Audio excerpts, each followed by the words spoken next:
I've been seeing this trend where people share their games that they consider a 10 out of 10. So in this video, I'm going to show you what games I consider a 10 out of 10. And please tell me yours in the comments down below. So without further ado, let's get into the video. Alrighty, first on the list is Xenoblade Chronicles, the definitive edition.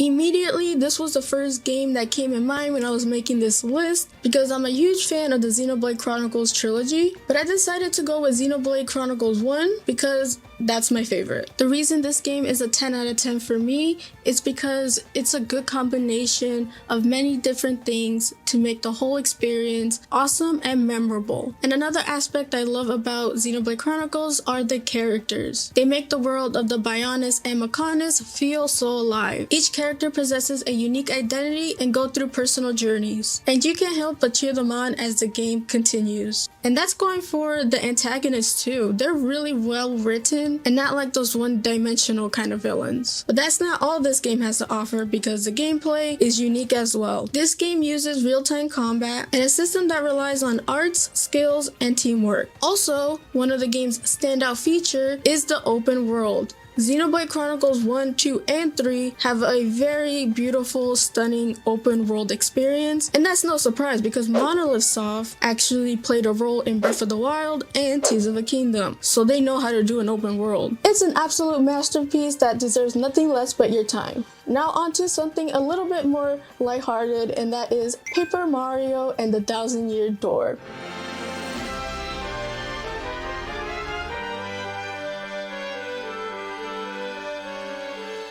For the longest time, I thought that Paper Mario and the Thousand-Year Door was just an overhyped game from the past that people would not let go. Now, I've played every other Paper Mario in the series, but I never played Mario and the Thousand-Year Door. But that changed when a friend of mine lent me his GameCube with the game. I could confidently say that I was wrong. The game is not just overhyped just to be overhyped, it's overhyped because it's really good. It masterfully combines the elements that fans hold dear, from the unique visual style to the engaging gameplay and mechanics, keeping you engaged and entertained every step of the way. Paper Mario and the Thousand-Year Door boast a colorful cast that is unforgettable. Disco time. Oh my gosh, she got lumps. And in a world where Mario can't talk, partner NPCs are very important. It is a testament to the game's design that it seamlessly weaves together these elements. That's why future Paper Mario games never lived up to the hype. Now, I do love Super Paper Mario for the Wii, and I think that's a really great game, but Paper Mario games like Sticker Star, Color Splash, and even Origami King never captured what was great about the Thousand-Year Door. And another thing to note is Luigi. I love Luigi. I don't know what's going on in his life. I always take the time to listen to his stories because they are very entertaining. If you're seeking a timeless adventure that will capture your heart, look no further than Paper Mario: The Thousand-Year Door. It's a journey that deserves a perfect 10, in my opinion. And I hope that Nintendo does a port of this game because that would be awesome. So, moving on from something lighthearted and fun to something more serious and existential. And that is with Nier Automata.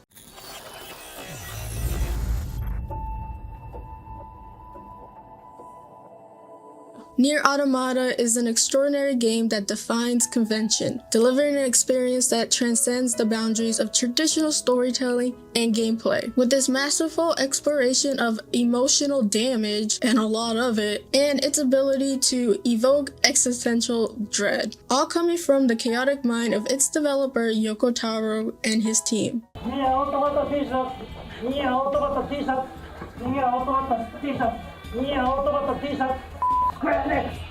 For me, this game evokes a lot of emotion, from heart-wrenching sorrow to moments of joy, It's remarkable, and the narrative tackles a lot of profound questions about identity, purpose, and the human condition. So while you're out there going through the motions of existential dread, you get to play as a Lolita-looking android who kicks butt. But let's not forget, this is an actual game, so the gameplay itself is really good, like awesome. It was developed by Platinum Games, so they had a hand in making the gameplay, and it just feels amazing. So it's not all doom and gloom here. So if you want a more narrative driven game, please pick up Nier Automata. It is really good, and it's one of my favorite games of all time that earns its perfect 10. If you want to hear more about the game, I did a before you buy for it. Please check that out. Its emotional impact combined with the flawlessness of Platinum Games gameplay makes for a awesome experience. Now, it wouldn't be a Mandy list video without a Atelier game. Y'all know I was gonna put one,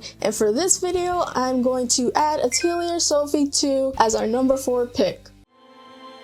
ソフィーのアトリエ2不思議な夢の錬金術師 So if you guys don't know of the Atelier series, I have a video on my channel called Intro to Atelier, so I'll link that down below. But needless to say, Atelier games are about alchemy, very vibrant worlds, and a slice of life kind of story. Now, why did I pick Atelier Sophie 2 instead of Ryza 3? Well, basically, I like Sophie as a character a bit more than Ryza, and I like the alchemy system in Atelier Sophie 2. It is very polished, and since it's a recent game, the visuals are stunning and it just runs really great. The gameplay is also turn-based, and while I did love the gameplay in Ryza 3, I felt like I liked Sophie 2's better, so that's why I picked it and why I think it deserves a 10 out of 10. You never see it coming! Number 5 is Persona 5 Royal.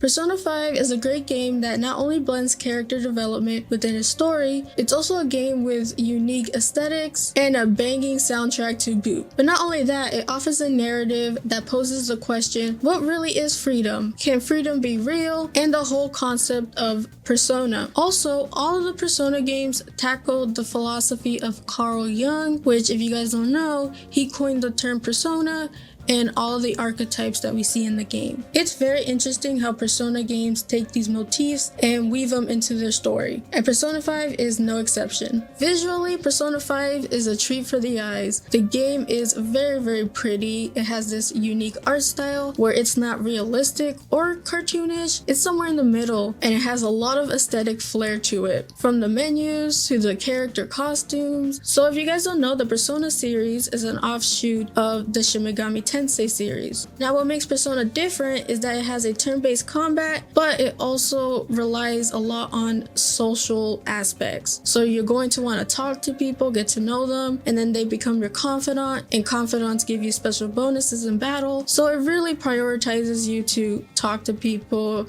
engage with the surroundings, and not just beat monsters all day. While not perfect, Persona 5 for me at its time was my intro to the Persona series, and then in turn the Shin Megami Tensei series, and I know it's a lot of people's first Persona game, so I feel that it deserves a 10 out of 10. Now, just because it says Persona 5 doesn't mean you have to play 1, 2, 3, and 4.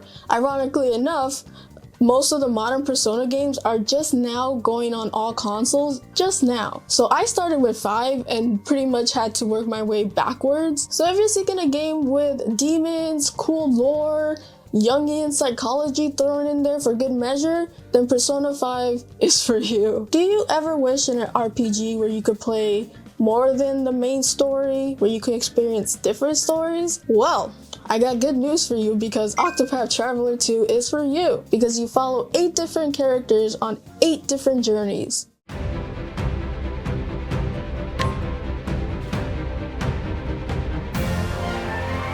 Now, if you guys don't know, Octopath Traveler was one of my favorite games on the Switch, but that soon all changed when Octopath Traveler 2 hit the scene. It is the hallmark of traditional turn-based RPGs, taking everything from the first game and improving upon it. While not perfect, and one of my main complaints is the abundance of content because you're going to be playing this game for a long time that could easily eclipse the 100-hour mark. And I promise I'm gonna do that review. I know I'm kind of behind on reviews, so that's pretty much why, but I'm gonna get to it. I've often thought that prequels were not as good as the main game because it basically just tells you what you already know with a little bit of more context. But the next one on this list, number 7, is Yakuza 0, the prequel that is honestly better than most of the mainline games.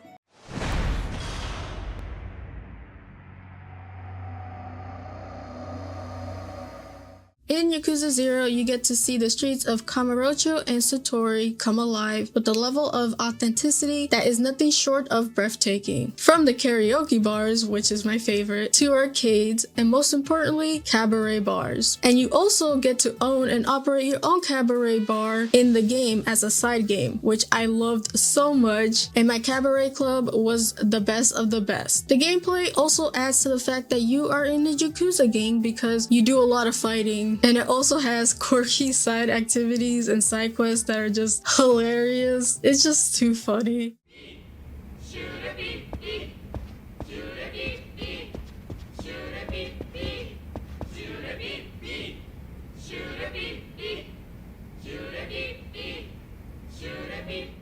At the heart, Yakuza 0 is an engaging narrative and one that I didn't really expect because I was thinking you're just a Yakuza person, it's not that serious, but the story is very compelling and emotional at times. You start off as Kiryu as you navigate the gritty mafia underworld of 1980s Japan. It is no surprise that Yakuza 0 is my first foray into the Yakuza series, and it's a great introduction to the series. I love it so much. It is honestly the way most prequels should be made, and that's why I put it in my 10 out of 10 list. Did you guys know Pokemon is JRPG?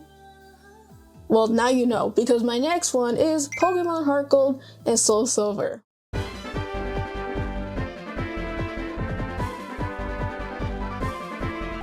Honestly, why I think that it's a 10 out of 10 is because HeartGold and SoulSilver were pretty much the only Pokemon games where I felt like they put heart and soul, no pun intended, into their games. In conclusion, Pokemon HeartGold and SoulSilver earned their part on this list because it is peak Pokemon in my opinion. It did so many things, and whether you're a longtime fan or just a newbie, it is a great game. So this one might be a bit of a surprise. But coming in at number 9 is Final Fantasy VII.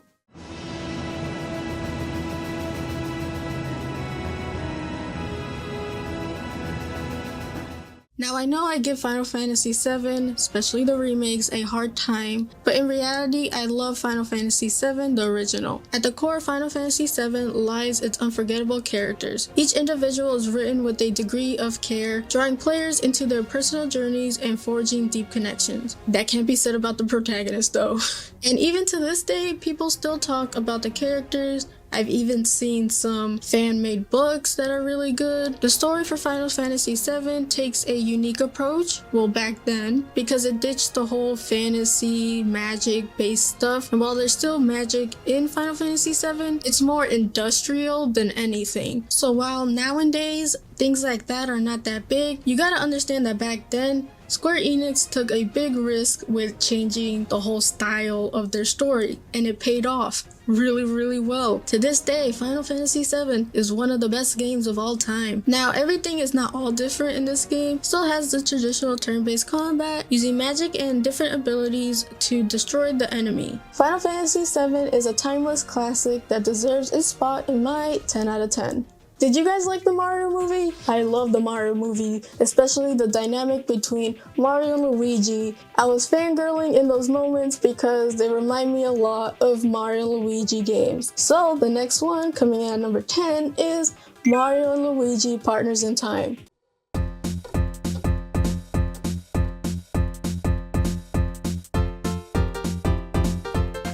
Out of all the Mario and Luigi games, Partners in Time is my favorite. It improves on a lot of things from Superstar Saga and adds new things to the mix. In this game, Mario and Luigi is thrust into the past and you run into Baby Mario and Baby Luigi, which is their past self as a baby. So you basically have to babysit yourself. But don't be fooled in thinking this is a giant escort mission. These babies could actually help a lot in battle because you literally throw them and then they attack and you catch them. So the gameplay is pretty chaotic because now you have 4 people and it's just very cute. But of course, it's a Mario and Luigi game, so there has to be that slapstick humor that I love. But beneath all this fun facade lies in something terrible. An alien invasion. So we got time travel and alien invasion. Wow. While Mario and Luigi are living it up like a Saturday sitcom, the game can be super dark at times, and I love it. I love the Mario and Luigi series, all of them, but my favorite is Partners in Time, and that's why I'm giving it a 10 out of 10. It may not be in other people's 10 out of 10, but it's in my 10 out of 10 because it's just a wonderful game. So that was my 10 out of 10 list. If you guys want to share yours, leave it in the comments down below. I would love to hear it. If you like the video, hit that like button. And if you like this content and would love to see more, please hit that subscribe button. You can find me on my socials in the description. I hope you guys have a beautiful rest of the day. And as always, play a good game. Peace.